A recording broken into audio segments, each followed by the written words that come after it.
सचिवालयापासून कपोले साहेबांनी खूप प्रयत्न केले, पण आम्हाला आंदोलन घ्यायचंच होतं.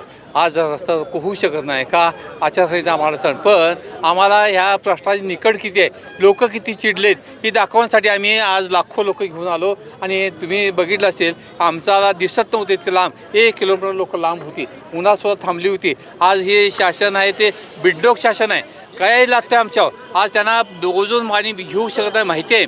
आज आम्हाला पिण्याला पाणी मोजून देऊ शकत नाही आणि शेतीला देऊ शकते का, अशा अवस्थेत आम्ही त्यांना म्हटलं किंवा आम्हाला हे तुमचं मोजून पाणी मान्य नाही आणि धसपटीनं तुमचा दंड आहे तो सुद्धा मान्य आहे. आमच्या एका संस्थेला एका महिन्याचं 45 लाख रुपये दंड लावला तिने.